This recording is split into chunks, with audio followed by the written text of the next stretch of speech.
It is, of course, a haggis, and it's one of my favourite foods. It's absolutely delicious. But you know, there are some people who go in for haggis hurling, and there's a haggis hurling record of 158 feet 2 inches.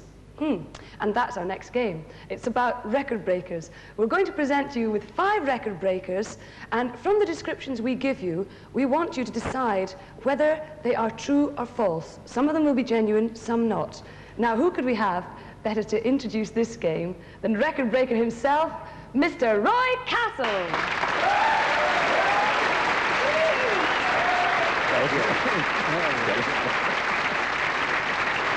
All right. Now, as Isla said, Roy, you know all about this sort of thing, so I'm going to leave it entirely to you. So away you go. Okay, here we go with the 5 record breakers.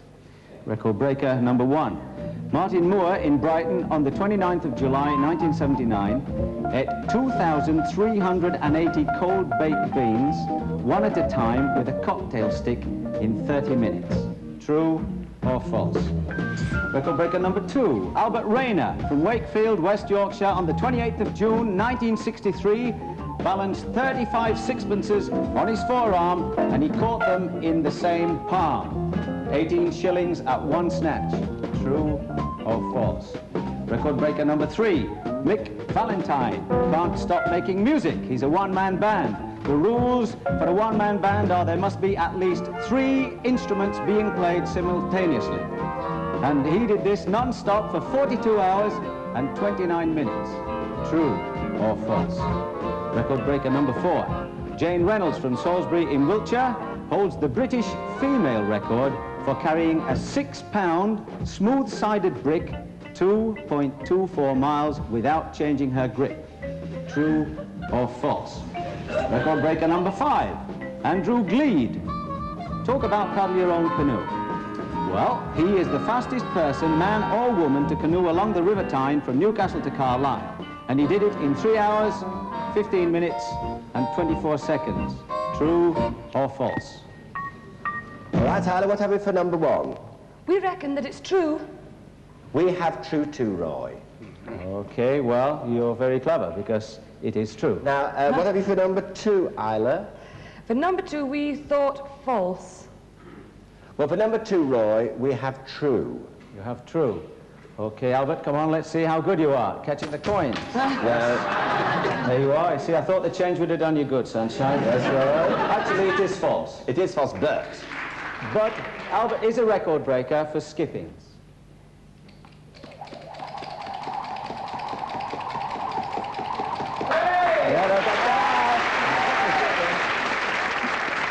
And 3, Roy. Isla, you have... Number 3, now we thought true. You got true, well, we've got false, but Roy... We're going at the same time. It is in fact true.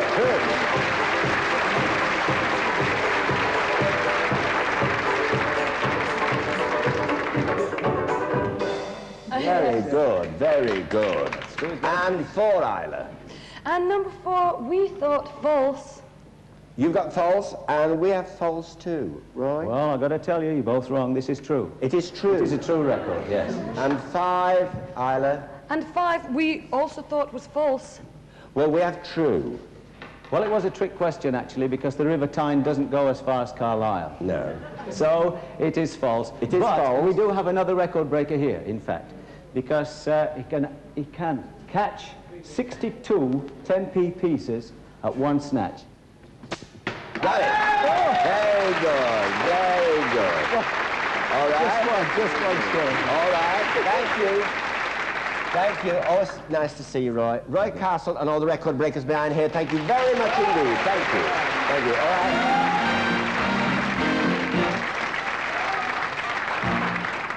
Alice scores on those doors. And names on those frames say Gladys and Chris with 7 points and Jane and Mick 14. And so Gladys and Chris, you have to leave, as I'm afraid. But anyway, it's been nice having you on the programme, Gladys and Chris. There you are. Never mind, not empty-handed. Of course, you take away our Generation Game doors. There you are, brave for you. Okay, bye. Bye, off you go. Oh, yeah, bye. Mini Pentathlon by Andrew Gleed. He's a 21-year-old student from Ipswich. It cost him £300 to make. It's a simple morality tale, really. featuring plasticine men and carrying the message that cheats never prosper.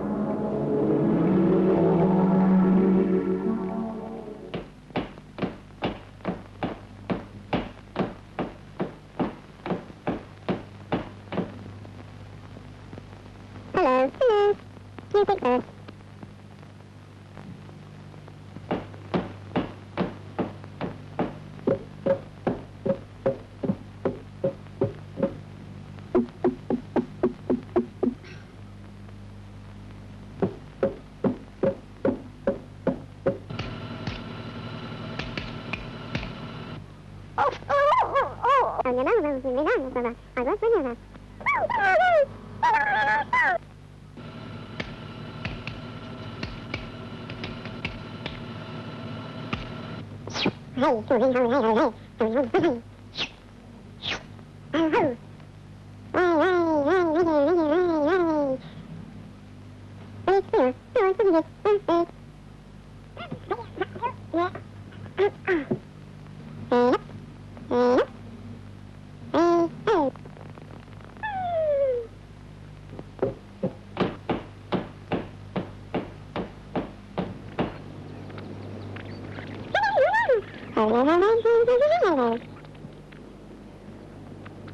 Music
bird.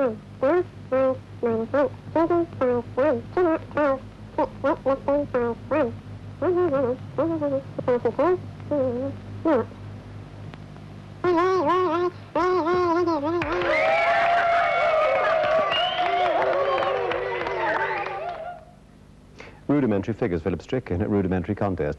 What did you think of it? A bit uncomfortable with this one. I think the trouble is that the first gag, the encounter where one of them has all his limbs lopped off, is amusing because it uses the clay nature of the figures. And one expects then the gags to get better and more elaborate, again using the clayishness of the contestants. And instead you get really a reversal. They become quasi-human, they become imitation humans, and to such an extent that when one of them kicks the dumbbells, he actually hops about because he's hurt his toe, which is at odds with the durability of the initial encounter. And one would hope that during the dumbbell sequence, for example, that one of them would have picked them up and would have then subsided promptly into an amorphous heap underneath it to sort of use the material much more. And it's not inventive enough, given the skill of having created these little, quite charming and funny little creatures in their own right. It doesn't develop them at all. Jenks, did you think it developed? Well, I've got some good news and bad news. Which do you want first? Let's save the good news. We may need it. No, I'll give you the good news. I like the track because it was what I was rasping on about before. I thought that the track was clever because that was just the kind of noise I meant. That if you haven't got a Mel Blanc who can say, what's up, Doc, then that's what you've got to do, right? You've got to make those funny kind of little noises. I thought the track was super. The clay figures, I'm afraid, were on the verge of frightening me. I mean, they were so formless, so without any kind of shape and without any kind of character. There were one or two shots where I actually found them quite disturbing. I'm sorry, but I found it a bit frightening. Tabletop grotesque. Absolutely. Richard? Yeah, it doesn't... It's a ton of hard work, obviously. He's a very hard-working fellow of 21. How do you mean? Lots of shots? Well, he didn't get his hands in there, and he, you know, he's moving those... It's more work than the bunny. But one, he doesn't... You see, animation will, for example, as the Disney pictures did, well, they developed character wonderfully. So that you had unique personalities. Well, he's not going that way, nor is he doing what Sheila Graber's film will do, where animation will transform one thing into another, whatever transmogrification, whatever you want to call it. But there have been some wonderful things done with clay, where things are constantly changing. So the invention is he's turning from this into that, and you start to get that when the body goes back together again. So it really doesn't. It doesn't go anywhere. They're just cute, if they're cute. Little characters which aren't quite characters. Well, he is young. Maybe he... And one, yes, it was a hard worker. Yeah. Okay, thanks, gentlemen. And so, to Ethelfred the Ever-Ready, a facetious history of the city of Nottingham, as recorded by